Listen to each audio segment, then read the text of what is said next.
Stand by to launch FanStream Sports. 3, 2, 1. Let's start. Hello, sports fans. Welcome to FanStream Sports. Nothing but pure sports. All right, it's a Jeff Thitoff show. Thank you so much for tuning in. Got a lot to get to today, and want to start off talking about some of these issues, legal issues going on with players in the SEC. Jalen Carter, the defensive tackle from Georgia, he was out in Indianapolis. He's a projected top 4 pick. Could be the number 1 pick overall, depending if the Bears want to keep it or not. And certainly a dynamic talent, had a great career at Georgia. But he gets out to the combine in Indianapolis for the NFL combine, and right before he's going to go on yesterday, it would have been, which would have been Wednesday, right before he's supposed to go to address the media, he gets word that a warrant's been issued for his arrest for his role in the accident on January 15th that claimed the lives of a Georgia staffer and a teammate of his. So basically what happened was the car was being driven by Chandler LaCroix, who was 24 years old back on January 15th. And the car had a horrific accident, ended up, killing her and also killing Devin Willock, who was a teammate of Jalen Carter's at Georgia. And Jalen Carter was on the scene in a different vehicle at the time, but there were allegations he was booked for reckless driving and racing on highways and streets, both misdemeanors. He was went back down to Georgia to he got booked and then posted bond and then went back up to Indianapolis for the combine Thursday, where he was going to be meeting with some teams. But it's troubling. There was allegations of maybe alcohol being involved in this, and the fact that they were racing. I mean, the details from the crash was it basically hit a couple of utility poles. The car that was again, LaCroix was only 24 years old that she was driving, using a vehicle she was not supposed to use for anything other than recruiting purposes or campus or university business is what it was supposed to be used for. And this all happened overnight, like at I'm not sure exactly what time it was after midnight, I believe, when the accident occurred. So Jalen Carter, not sure what's going to happen in the legal situation with him, not sure how it's going to affect his draft stock. And I'm not trying to minimize the fact of what happened in the tragic accident that cost a couple people their lives. But it's going to make NFL teams pause, as it should right now, until they get more of a detail, more of the picture of what exactly role Jalen Carter played in this.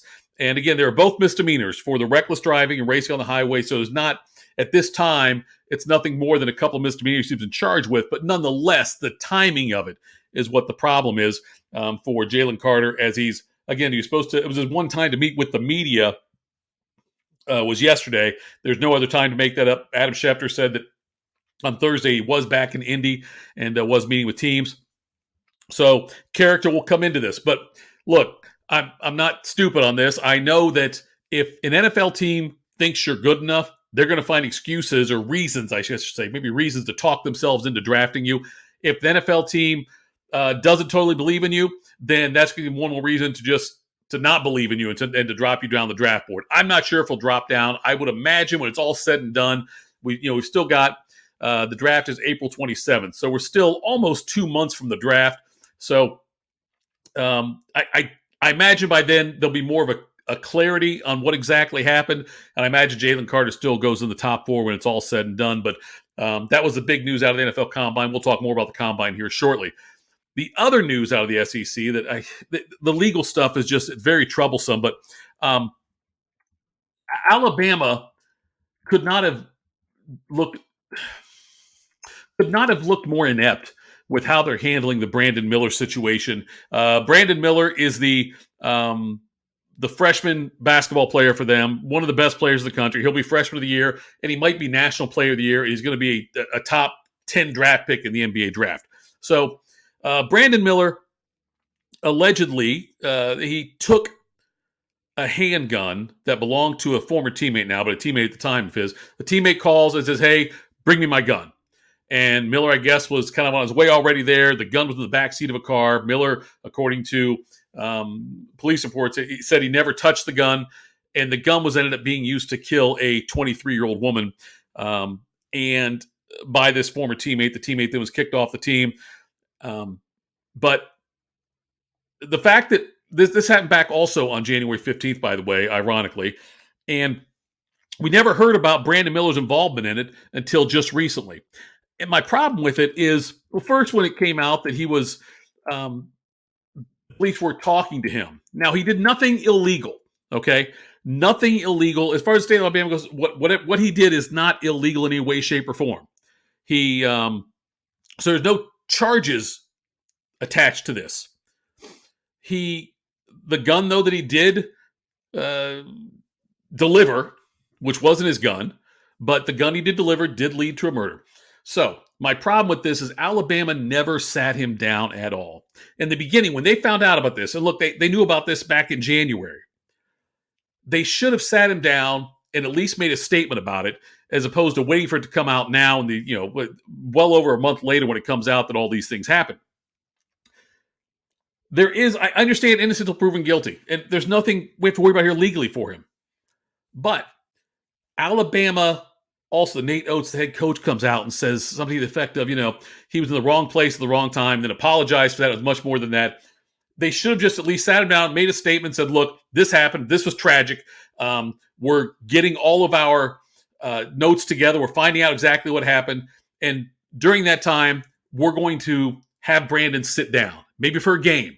Maybe that's all it'll be for. Or at least address it, though, back when they find out about it and say we're looking into it, as opposed to just the way they look now. He's played all the way through. And the other night, on Sunday it was actually, and he comes out for his, they do all the pomp and circumstance, all the celebration, like the pregame thing. He comes off the bench, and there's a teammate standing at the end of the line of players, and they always do some kind of handshake or whatever, some kind of move. And the one they were doing, Brandon Miller comes out and puts his arm straight out. His teammate pats him down, and then he walks away like he's checking for a weapon. Is the way it looks, the optics of it to everybody. But now it does come out that he's been doing it all year, even before this incident. And the reason behind it was almost mimicking like a TSA type person who would frisk you, pat you down before you fly. And that was kind of the reason behind it that Brandon Miller said was that he wanted to, he was getting ready to take off in the game. And so he had to be checked. That's what it was. Nonetheless, after this incident happened in January, this should have stopped. Now it has stopped. It's been brought to Nate Oates' attention. Nate Oates said he had no idea what was going on. I don't buy that for 1 second. Nate Oates looks like an idiot through this whole thing. But Brandon Miller he's been told to stop doing that. And my problem with all of this is, what would have happened if it wasn't Brandon Miller? What would have happened if this were the 8th best player, 9th best player on the team? What would have happened then? Would they have sat him down? Would they have suspended him? Would they have kicked him off the team? I don't know. But the fact that Brandon Miller is the best player on right now, probably the second best team, first, second, or third best team in the country right now, Alabama. The fact that it was that player and he's still playing is what bothers me, because I think they would have handled it differently if it was a different player down the road, if it was a bench player, if it was a walk-on. That's the part that bothers me, the fact that Alabama was just they were so passive about the whole thing and didn't really seem to take this. They didn't take it as seriously as they should have. And all the way down, they're all in line with this. President University, athletic director, Oates, like they all kind of had the same mentality for it. And I can't believe that at a university where there's that much money that's generated through their athletic programs, that somebody in the PR, somebody along the way did not say, hey, you know what? We should probably handle it this way. We should probably do this differently, because Alabama just looks, win at all cost type thing. I guess that's what you've got in college athletics quite a bit, but it's unsettling that happened. And, that Brandon Miller, never had to miss a game. That part definitely surprised me. All right, let's get back to sports. Actually, we'll do this first. Let's take a break. We're going to take a break here real quick. We'll come back, and I've got some stuff about the Combine I want to talk about, more NFL stuff, which is a year-round sport now. We'll do that all next right here. Thanks for tuning into the Jeff Thitoff Show. We'll be back in just a couple of minutes. Hello, sports fans. FanStream Sports. Jeeves Law Group. I've known Scott Jeeves for quite some time, and he's just like us, a huge college football fan, but he's not just another PI attorney. He is a ferocious advocate for his clients. Scott Jeeves is a board-certified civil trial lawyer and a certified circuit court mediator practicing in Tampa Bay for over 30 years. He is an AV preeminent rated civil trial lawyer and certified circuit court mediator. Folks, these designations are not just given out. They're given only to the best trial attorneys. But more than anything, Scott takes these cases personally. I've heard it from his clients. He's a fighter you want on your side. Insurance companies hate it when they see you're represented by Jeeves. He's just different. 727-894-2929 or go to JeevesLawGroup.com. That's JEEVES lawgroup.com and tell him JP sent you. Guys, let me tell you about Bay Area Modern Medical Center. Are you experiencing low sex drive, fatigue, hot flashes, moodiness, and you just don't feel like you have the vitality you once had? You're not just getting old, it's likely low testosterone. Studies over the last 20 years show a shocking decline in younger males aged 16 to 39. Older men have seen a sharp decline as well. Do something about it. Go see my friend Christopher Lugo at Bay Area Modern Medicine. Testosterone replacement is not a frivolous treatment. It takes a professional, targeted approach that focuses on total body wellness, vitality, and emotional stability. Not a one-size-fits-all approach like many clinics use. They will monitor your blood work and adjust your treatment as needed for optimal results. Call 844-977-3477 or go to BAMMC.com. Now is the time to make sure your home insurance is in order. In the last year, many of us have made improvements to our homes. So call the folks at Italiano and discuss these upgrades to make sure you have enough coverage. According to a recent report, almost 64% of homeowners don't have enough insurance on their home, which is their most valuable asset. Also, a great time to make sure you have flood insurance. Even if your mortgage company does not require flood insurance, your home could still be at flood risk. Another big item as we enter hurricane season is making sure your pool enclosure is added to your policy and there will be no issue at claim time. That happens a lot.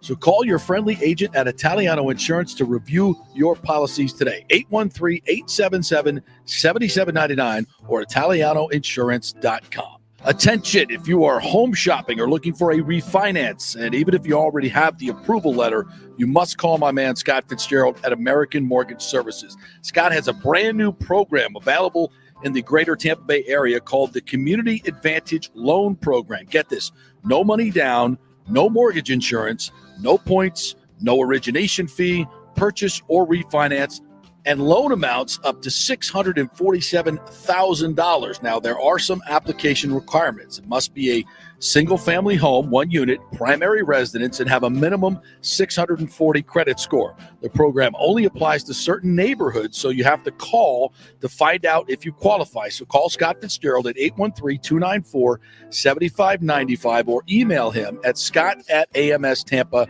Now, even if you don't qualify for that program, Scott will shop your loan around, get you the best rates, and won't charge you the huge upfront fees. And if you've had issues with your bank calling you back, Scott will return calls immediately or at least the same day. 813-294-7595 or email him, scott@amstampa.com. Scott Fitzgerald, MLS 386722, American Mortgage Services, 1000 North Ashland Drive, Suite 1020, Tampa, Florida. Coming back at you. Now, more Fan Stream Sports. All right, we're back now. The Jeff Thitoff Show. Thank you so much for sticking with me here. The combine going on the NFL Combine. And the big thing people are going to watch on this, the quarterback's obviously the big story. They usually are, especially a year like this when you could have 4 quarterbacks going in the top 10. Very possible.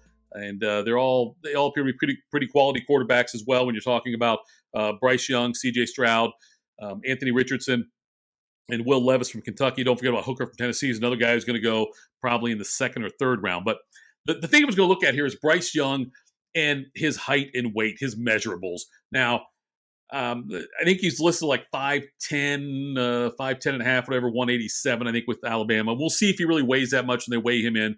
That's the big concern for people. Not so much his height. Guys, the height thing concerns me. Don't get me wrong. I think C.J. Stroud's the better prospect. I would not want a quarterback as small as Bryce Young running around leading my team because he's a mobile quarterback.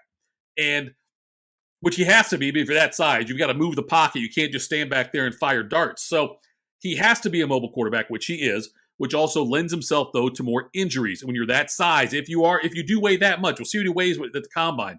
But if he weighs that little or even less, I would be scared to death to take him. I know there's all this talk about what a great prospect he is, how big of a winner he was, but I'm telling you, something like that, you don't get quarterbacks that size having sustained success in the NFL for the most part. Drew Brees a little bit different, Russell Wilson a little bit different, and I just don't see it with Bryce Young. But we're going to see in the measurements. He's also said he's not going to throw at the combine. C.J. Stroud said he is going to throw at the combine. The Ohio State quarterback. I'm convinced he's a much better prospect than Bryce Young, and I think he'll have a longer career and a healthier career than Bryce Young, just based on the size of Bryce Young and what quarterbacks his size have struggled with in the NFL. Look at Tua, look at Kyler Murray. We'll talk about Tua in a minute again too, but. That's my concern with Bryce Young. Anthony Richardson, the Florida quarterback, he has gone from one of the long shots to be the number one pick overall to now one of the favorites almost to be the number one pick overall. So he's moving up the draft boards. He's going to have a chance to work out and really show his stuff at the combine. He's got a real chance to move up considerably when it comes to the where he'd be in the NFL draft. So I haven't seen enough of him to think he's better than Stroud. With Stroud, I've just seen so much tape on him. And being in Columbus, certainly, yes, Ohio State, a little biased, I got it. But I've seen more of C.J. Stroud in big games do well than Anthony Richardson. Look at Richardson's number from last year with Florida. He had a lot of passing games under 200 yards, under 100 yards sometimes, and did not impress me as much as C.J. Stroud did. Speaking of quarterbacks now that are already in the NFL, the Cleveland Browns may have done something brilliant without even trying. They made one of the dumbest moves last year, in my opinion, of trading for Deshaun Watson and then signing that massive, fully guaranteed $230 million contract, whatever it was. But they gave up a lot of draft capital and signed him to a completely guaranteed contract, more money than anyone's ever gotten guaranteed. It was stupid, but now it may be smart. And let me tell you why. Because Lamar Jackson and the Ravens still have not come to an agreement yet on what he's going to, on his contract, and he's got a chance to be, they can tag him, but, franchise tag him once, then the second year if they want to, but he could be a free agent after that. But the money that Deshaun Watson got, and Deshaun Watson's not near the quarterback that Lamar Jackson is as far as the compliments go, and as far as staying in trouble off the field. And Lamar Jackson had some injury issues. Deshaun Watson missed almost 2 years, though, for other reasons. But if what that has done, what the Browns have successfully done, is made it really tough for Lamar Jackson and the Ravens to come to an agreement. So they probably helped themselves by being inept. Now, Lamar Jackson, he still doesn't have an agent negotiate on his behalf, but if I'm Lamar Jackson, I would wait as long as I possibly can to come to an agreement, because right now the Bengals have to sign. They're going to sign Joe Burrow to an extension. Justin Herbert will get his extension. And once these numbers keep moving up with people, and the quarterback dollars, the max dollars, and the guaranteed dollars keeps moving in the direction that will favor Lamar, then he should hold out. Look, I don't know why the Ravens haven't. The Ravens need to sign him to a better contract than Deshaun got. That's all there is to it. So they have got until March 7th to decide if they're going to franchise tag him or not, which they will if they cannot come to an agreement on a long-term contract. Now, if they do tag him, that they still have a chance to negotiate after that a longer-term deal, or you can still trade him if they wanted to another team. But there's two different tags they can put on him, and one of them, it's just they are the only team that can have him, and the other one is a situation where he can negotiate with other teams, but if they make an offer and the Ravens can either match the offer or they'll get 2 first-round picks from the team that made the offer to him. So they will make him an exclusive tag, which means it'll just be them. That's what will happen if they cannot come to an agreement. There's a few other guys, too, by the way, who coming up, they've got till March 7th on these deadlines here. Saquon Barkley and Josh Jacobs for the Raiders, the running backs. Also, Tony Pollard from Dallas, who had a big year last year. And I think Dallas should keep him and cut Zeke if they have to choose between the two. Zeke needs to be renegotiated or released, one or the other. But Tony Pollard is a better running back option there. Or they get rid of both of them and go after Bijan Robinson in the draft, which is also a possibility. The Texas kid, that's also a decent option, I think, for Dallas. And Geno Smith and Daniel Jones, Those guys are both players that could be tagged as well. So that likely would be if they can't come to agreements on long-term deals. But March 7th, though, is the date for that one. So keep an eye on that. That's coming up here in just a few days. Ravens trying to get something done. I know the Seahawks trying to get something done as well. Now, the Seahawks are interesting when it comes to the NFL draft. And if I'm Seattle, look, Geno Smith, great story. Comeback player of the year, fantastic season after a really rough career up to this point, and really put himself in a good spot with Seattle. All that being said, at number 5 in the draft, if I'm Seattle and one of those quarterbacks are there, I'm jumping all over it. I would, provided I like the quarterback, obviously. Don't just grab a quarterback. But if they have a quarterback who they like and he's there at 5, I would take him right now over Geno Smith. Geno Smith had a fantastic year, spotty career.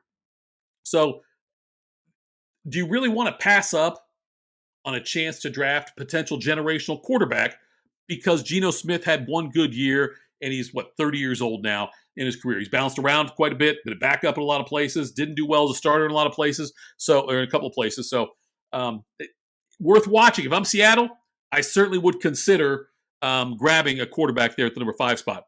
Another player in the quarterback realm I want to talk about here, Tua Tagovailoa for the Miami Dolphins. Now, they have until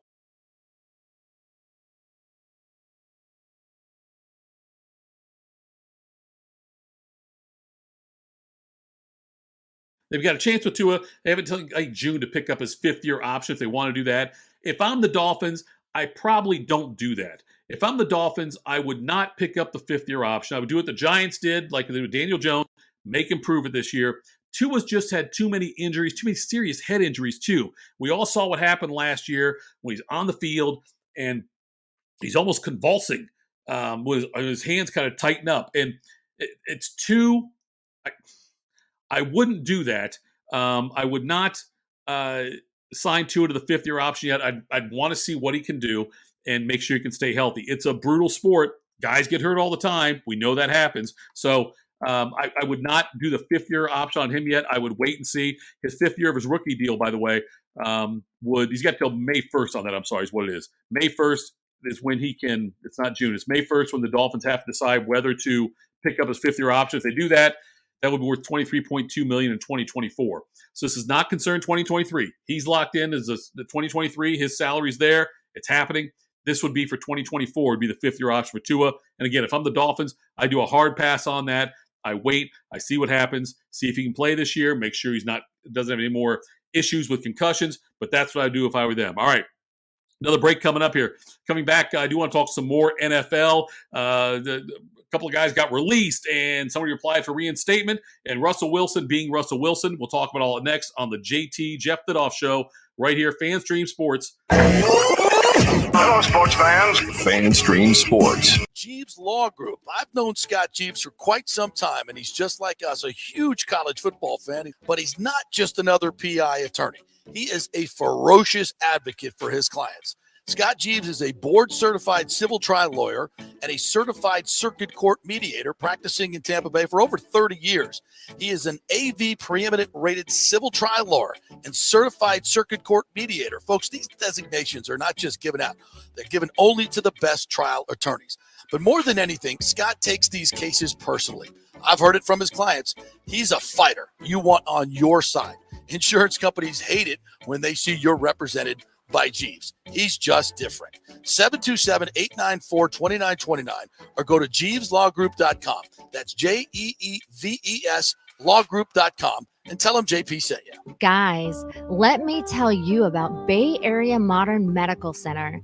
Are you experiencing low sex drive, fatigue, hot flashes, moodiness, and you just don't feel like you have the vitality you once had? You're not just getting old, it's likely low testosterone. Studies over the last 20 years show a shocking decline in younger males aged 16 to 39. Older men have seen a sharp decline as well. Do something about it. Go see my friend Christopher Lugo at Bay Area Modern Medicine. Testosterone replacement is not a frivolous treatment. It takes a professional, targeted approach that focuses on total body wellness, vitality, and emotional stability. Not a one-size-fits-all approach like many clinics use. They will monitor your blood work and adjust your treatment as needed for optimal results. Call 844-977-3477 or go to BAMMC.com. Now is the time to make sure your home insurance is in order. In the last year, many of us have made improvements to our homes. So call the folks at Italiano and discuss these upgrades to make sure you have enough coverage. According to a recent report, almost 64% of homeowners don't have enough insurance on their home, which is their most valuable asset. Also, a great time to make sure you have flood insurance. Even if your mortgage company does not require flood insurance, your home could still be at flood risk. Another big item as we enter hurricane season is making sure your pool enclosure is added to your policy and there will be no issue at claim time. That happens a lot. So call your friendly agent at Italiano Insurance to review your policies today. 813-877-7799 or ItalianoInsurance.com. Attention, if you are home shopping or looking for a refinance, and even if you already have the approval letter, you must call my man Scott Fitzgerald at American Mortgage Services. Scott has a brand new program available in the greater Tampa Bay area called the Community Advantage Loan Program. Get this, no money down, no mortgage insurance, no points, no origination fee, purchase or refinance, and loan amounts up to $647,000. Now, there are some application requirements. It must be a single-family home, one unit, primary residence, and have a minimum 640 credit score. The program only applies to certain neighborhoods, so you have to call to find out if you qualify. So call Scott Fitzgerald at 813-294-7595 or email him at scott@amstampa.com.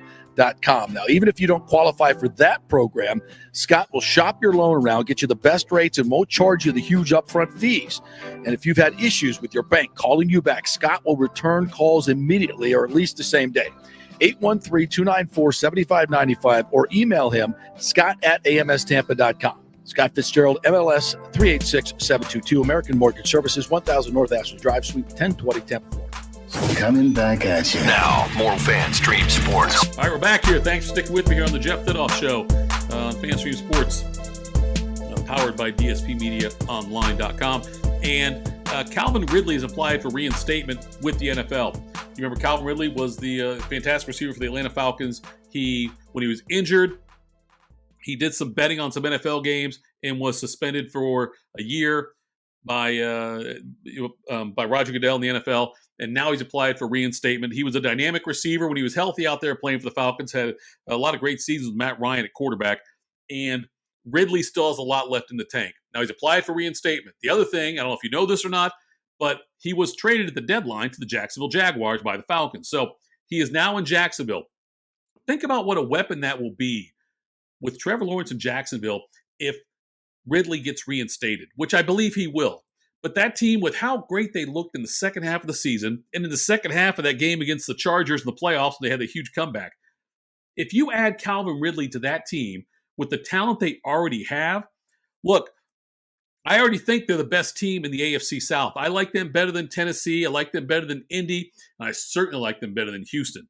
But adding a talent like Ridley to that arsenal they already have, and with what a tremendous job Doug Peterson did there and changing the culture overnight from what the dumpster was that Urban Meyer left there, the Jacksonville Jaguars, a playoff team already, a playoff winning team already, adding Calvin Ridley is better than anybody that could add to that team in the draft. So they will get so much better if and when Ridley can take the field for the Jacksonville Jaguars. I'm excited about that. I'm excited about Trevor Lawrence. The stupid what Ridley did, no doubt about it. Betting, on the mobile app and betting on the NFL, betting on the Falcons, even or involved in the Falcons. I'm not sure he was on the Falcons or against the Falcons, but the fact he did all that, yes, stupid, a dumb thing to do with how much money this guy makes, how much money he lost in salary by being suspended like that without pay. But now he's with if he can get back, Jacksonville's going to be a very fun team to watch coming up in the 2023-2024 season. Other news, The Hall of Fame game was announced for the 2023 season in Canton, Ohio. I think it's August 1st this year. It's the Browns against the Jets. The Browns obviously have Joe Thomas going in. The Jets have Joe Klecko going in for them. And what's interesting about it is it's the Browns' first appearance in the Hall of Fame game since they came back in 1999. They played in that first game then, beat the Cowboys. I was all excited about the fourth stringers beating the fourth stringers or whatever. But the what's interesting about this game, though, I thought it'd be the Buccaneers and the Browns, because the Buccaneers have not played there for a long time, and the Browns played the Jets in the regular season this year. And I thought they would try to avoid having a regular season matchup, even though the guys you see playing in the Hall of Fame game won't play in the regular season game. I just thought the NFL usually would try to avoid that if they could. Buccaneers haven't played there in a long time. They also have, people going in this year. Someone going to the Hall of Fame this year, and so it would have made a lot of sense to have the Browns and Buccaneers. But Browns and Jets Hall of Fame game coming up August 1st. Cannot wait for that. I'll watch the first couple of minutes and then I'll go do something else. But seeing live football, NFL football, is always a big thing for me. Even if it's just a preseason game, I just want to at least see it for a couple of minutes. Aaron Rodgers, the Green Bay Packers, current Green Bay Packer quarterback. We're not sure if he's going to still be the Green Bay Packers quarterback. But he came out of his darkness retreat, where he spent 3 days or 4 days, whatever it was, in darkness. And it was a 300 square foot room with a queen size bed and a bathroom. And they said he had access to light. He could have had a light on if he wanted to, but now he's out of this. I don't know if he spent the whole time in darkness or not. Who the hell knows? And he has said that he wants to come to a decision quickly when it as pertains to either playing this year, playing for the Packers this year, or playing for someone else this year. He wants to do this quickly. He doesn't want to drag it on. Look, if I'm the Packers, I just say the hell with you. And I say, you know what? Let's make a clean break. Jordan Love's been sitting here for a couple of years now. Let's give him a shot. Let's try to find a trade partner for Aaron Rodgers. And so he can have a fresh start, as fresh a start as Aaron Rodgers can have. And the Packers can have a fresh start as well. This looks a lot like when all the drama with Brett Favre, and now it's happening with Aaron Rodgers. Apparently the Packers have the market on drama quarterbacks in their later years. The Jets could be a very good option for Aaron Rodgers. The Raiders said they won't be. The Raiders said they're not going to spend their draft capital or their salary cap space on Aaron Rodgers. He carries a huge cap hit. But the Jets seem like a viable option for Aaron Rodgers. If I'm the Jets, I'd rather have Derek Carr than Aaron Rodgers, just because of how young he is, and you don't get rid of a bunch of draft picks to get him. They're going to have to trade draft picks to get Aaron Rodgers. Rodgers might be a better short-term fix for the next year or two. But hey, look, don't discount the fact that Rodgers fell off last year pretty good. And part of it was because he didn't have a rapport with his receivers. He didn't work out with them very much prior to the season and all that. So part of that's on him. But how much is it that he's just gotten older? Maybe that's it as well. So I'd be worried to trade a lot for Aaron Rodgers. I wouldn't want to do it if I were the Jets or anybody for that matter. I think the Packers will ask for a lot, but I wouldn't want to give up too much for Aaron Rodgers. I'd much rather have Derek Carr with, again, no draft pick compensation with Derek Carr, and he's younger. And he's not that much of a drop-off, in my opinion, from Aaron Rodgers. Derek Carr is at the Combine. He met with 3 teams out there. He met with the Jets, the Panthers, and the Saints. Now, he's already met with the Jets and Saints before. This is the first time meeting with the Panthers. Out of all those options, I think the Jets are the best option for him. You got Garrett Wilson there as a wide receiver, and I think that'd be the toughest division to play in of the group, because the NFC South with the Saints and the Panthers, they've got to contend with just the Brady-less Buccaneers and the constantly rebuilding Falcons. So I'm okay. If he wants to win right now and wants to be in the playoffs right now, Panthers and Saints are probably better options. But long-term, the Jets are probably the better option for Carr. We'll see where he goes. I think the guy is a lot better than I think he is a top 12 to 14 quarterback in the NFL. And I know a lot of people think he's a lot lower than that. I put him in that 12 to 14 range. I would not, I think he's better than most NFL quarterbacks. So whoever gets him is going to get a good quarterback. I just think that the Jets make the most sense for him. Speaking of the Falcons, Marcus Mariota released by the Falcons after 1 year with them, starting. And I don't think it's because of Desmond Ridder. It's to save salary, save some cap money. And again, there's other options there. Hell, maybe Carr could go there if they wanted to. If I'm the Falcons, I pick up the phone and I call the Ravens about Lamar Jackson and say, what's the asking price? We're just curious, see what it is. it might be something the Falcons want to explore. They do have a lot of talent there still, and young receiving, young tight end, a solid running back in Algier who's out there. So they do have some options there that would be enticing, I think, for a quarterback to come into. And maybe Lamar would like to play for Atlanta, but that if I'm the Falcons, that's the call I make. I do that. I'm okay with the Mariota release and moving on to a different quarterback. Maybe Lamar Jackson, maybe someone in the draft. Who knows? We'll see what happens. The last thing I want to talk about on this before I go to the break is Russell Wilson. The report came out from The Athletic that Russell Wilson, when he was in Seattle, demand's not the right word. The word they used was asked. Russell asked ownership to fire head coach Pete Carroll and general manager John Schneider. Now, Wilson's people come out since this report and said, no, that's not true. He never wanted them fired. Pete Carroll's taking the high road. Just he said, I'm not going to throw anybody under the bus.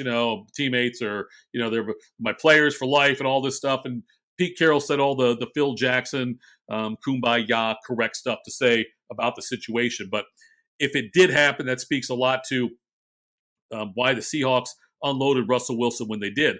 Now, Russell Wilson's in. They actually wanted, according to the report in The Athletic, Russell Wilson actually wanted Pete Carroll to be replaced by Sean Payton, ironically now the coach in Denver for the Broncos, coaching Russell Wilson. So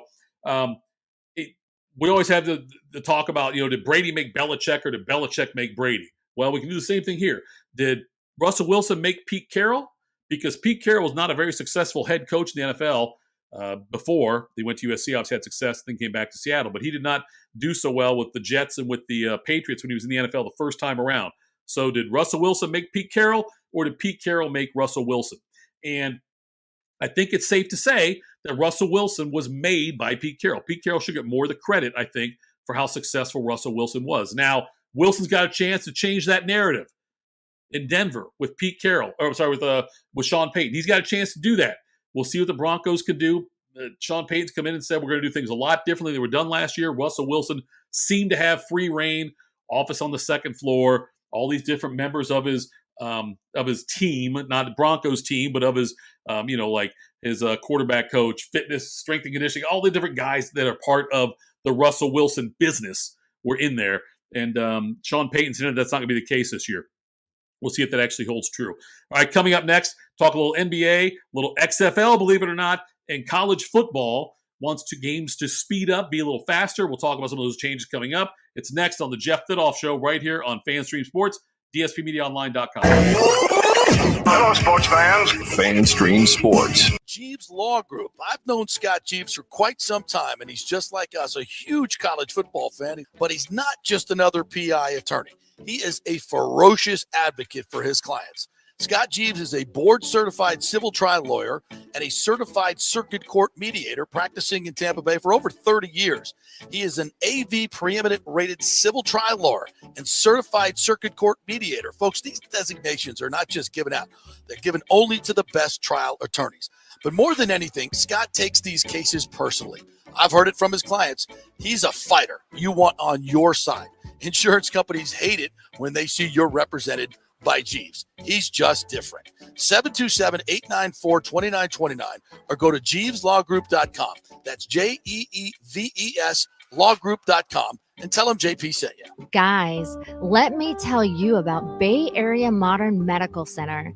Are you experiencing low sex drive, fatigue, hot flashes, moodiness, and you just don't feel like you have the vitality you once had?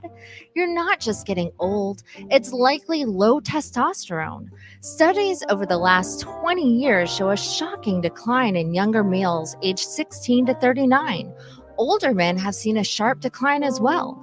Do something about it. Go see my friend Christopher Lugo at Bay Area Modern Medicine. Testosterone replacement is not a frivolous treatment. It takes a professional, targeted approach that focuses on total body wellness, vitality, and emotional stability. Not a one-size-fits-all approach like many clinics use. They will monitor your blood work and adjust your treatment as needed for optimal results. Call 844-977-3477 or go to BAMMC.com. Now is the time to make sure your home insurance is in order. In the last year, many of us have made improvements to our homes. So call the folks at Italiano and discuss these upgrades to make sure you have enough coverage. According to a recent report, almost 64% of homeowners don't have enough insurance on their home, which is their most valuable asset. Also, a great time to make sure you have flood insurance. Even if your mortgage company does not require flood insurance, your home could still be at flood risk.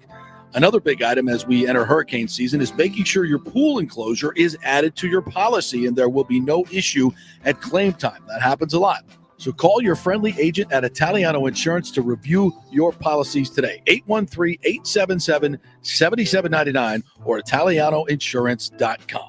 Attention, if you are home shopping or looking for a refinance, and even if you already have the approval letter, you must call my man Scott Fitzgerald at American Mortgage Services. Scott has a brand new program available in the greater Tampa Bay area called the Community Advantage Loan Program. Get this, no money down, no mortgage insurance, no points, no origination fee, purchase or refinance, and loan amounts up to $647,000. Now, there are some application requirements. It must be a single-family home, one unit, primary residence, and have a minimum 640 credit score. The program only applies to certain neighborhoods, so you have to call to find out if you qualify. So call Scott Fitzgerald at 813-294-7595 or email him at scott@amstampa.com. Now, even if you don't qualify for that program, Scott will shop your loan around, get you the best rates, and won't charge you the huge upfront fees. And if you've had issues with your bank calling you back, Scott will return calls immediately or at least the same day. 813-294-7595 or email him, scott@amstampa.com. Scott Fitzgerald, MLS 386722, American Mortgage Services, 1000 North Ashland Drive, Suite 1020, Tampa, Florida. Coming back at you. Now, more Fan Stream Sports. And we're back here, final segment of the show. Thanks for tuning in here on the Jeff Thitoff Show, FanStream Sports, DSPMediaOnline.com.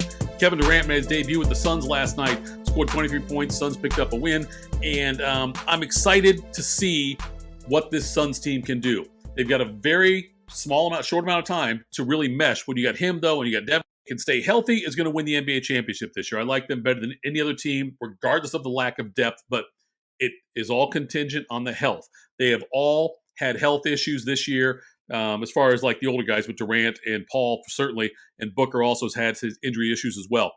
But I'm excited to watch this team and see how far they can go. I do think they're the most exciting team to watch now in the NBA. And I don't want to hear anybody talk about Kevin Durant and the super team and title chasing. That stuff's happened for years. Now, the only reason the super team, people always bash LeBron about going to Miami or bash Durant for doing the way he did it. LeBron went to Miami not because he couldn't win with Cleveland necessarily. They took him to the NBA title, NBA championship, the NBA championship series, won the Eastern Conference with an awful team. But the team let him down. The front office did with the way they drafted. Michael Jordan didn't have to go seek out a super team because the Bulls drafted Scottie Pippen, at the time Scott Pippen. Go back and watch the documentary The Last Dance. Scott Pippen and Horace Grant. And made other smart free agent moves, getting guys like Ron Harper, getting Robin at some points, drafting Kukoc. The Bulls organization was able to do that. The Lakers, Kobe Bryant didn't go chase fetch free to go find a super team somewhere. Like, now Durant has done it. He did go to Golden State. Yes, best chance to win a title. We put so much heat on these guys to win championships. We always say that guys like, oh, Charles Barkley was great, never won a title. Karl Malone was great, never won a title. Dominique Wilkins, great, never won a title. Even in the NFL, Dan Marino, great, never won a title. So we put the pressure on them as fans for their legacies. They have to win titles. Durant's got 2 now. LeBron's got 4. So I'm okay with moving around a little bit if your organization does not have things set in place for you. It's not set up for long-term success. If the organization makes mistakes in some of their signings they make, some of the draft picks they make, I'm okay with the player leaving to go try to find that title. LeBron James, foot injury on Sunday, avoiding surgery, out at least a couple of weeks. They're going to reevaluate him and see after that. Who knows when he's going to get back in there. He's 39 years old. He's avoided major injuries in his career for the most part. Hope he gets back. It's better for the NBA, better for fans if LeBron James is in the postseason and is healthy. So we'll keep an eye on that one as well. The XFL is back, and I like a couple of new rules. I wish the NFL would consider them. I'll go over these quickly. I like the way they do you have to convert it, and if you don't convert it, the other team takes over right there. If you're trying to go for the onside kick to keep the ball, and you convert the 4th and 15, you get the ball. You get to keep moving like that. That's much better than the onside kicks in the NFL because those almost never, ever, ever work anymore because of safety issues. Safety issues with kickoffs too. In the XFL, you put the kicker way back where you're supposed to kick off. The kicker is the only person around the ball, and then you've got the coverage team, and they're 5 yards apart from the defensive team, from the return team, and then you've got the return guy in the back. Now, nobody other than the kicker and return man can move up first. Once the return man catches the ball, or if the ball hits the ground for 3 seconds after that, then everyone else can move. But until that point, no one can move. I love that. I think that's a rule the NFL should also look at, is doing that one. And then the last thing I love is how in the XFL, when they go to a replay, it's completely open out there for fans to listen to at home. You can hear Dean Blandino talking to the referees about this is what it should be, this is what I saw, this is what I saw, what do you think? NFL's very secretive about how they do that, and I like the fact the XFL puts that out there for the fans. They can hear exactly what's going on as they go through this and figure out. I like the way the XFL does that. College football is trying to shorten its games, and a couple things they're looking at doing. One is, as of right now, when you complete a pass for a first down, the clock stops until the ball gets placed, and then they start it back up again. In the NFL, the difference is the clock never stops. If it's a first down, the clock is still moving while the refs are placing the ball. It's one of the rules we're looking at, is changing that to where, except for the last 2 minutes of the half and last 2 minutes of the game, that then the clock will stay stopped. But other than that, clock moves on first downs, just constantly moves. The other rule they're looking at, I like that rule. The other rule they're considering, which I like, is if there's a defensive penalty on the last play of the first quarter, right now the way it's set, you have an untimed down in the first quarter. Or in the third quarter, if you have a defensive penalty on the last play of the game, last play of the quarter, then you have an untimed down for that quarter for the offense. They're going to scrap that potentially if this all passes through, to where that will only happen in the second quarter and end of game is where they had the untimed down. Otherwise, they just move on to the next quarter and mark off the penalty and all that and let all those things happen. So I'm also in favor of that rule. We'll see if that one goes through. One last thing to get to here. Joe Montana's jersey that just sold. It sold for $1.212 million. It was a Super Bowl jersey that he wore, not for one Super Bowl. He wore it for 2 Super Bowls, which was shocking to me. It broke the record that Tom Brady had. Tom Brady's jersey in a 2021 Super Bowl jersey, I believe it was, went for $480,000. Now, what's amazing about this Montana thing is that he wore it in a Super Bowl win over the Dolphins, the Marino, Montana one, where everyone thought it'd be a matchup for ages. He wore it there, and then he wore it 4 years later, the same exact jersey. I can't believe there were no changes to the jersey that made it impossible to wear. Like, I'm not like the 49ers didn't change anything within the coloring at all, or placement of a stripe or something, whatever it was.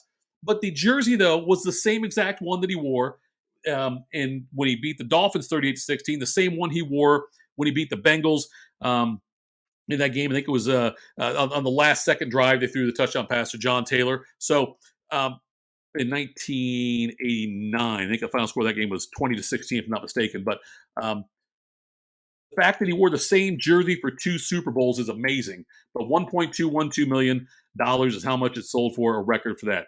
All right, that's it for me. Thanks for tuning in. Follow me on Twitter @ThatHappens. FanStream Sports, DSPMediaOnline.com. We got a lot of great content. Check out all the other shows on here. And I look forward to talking to you soon. Thanks so much and have a great day.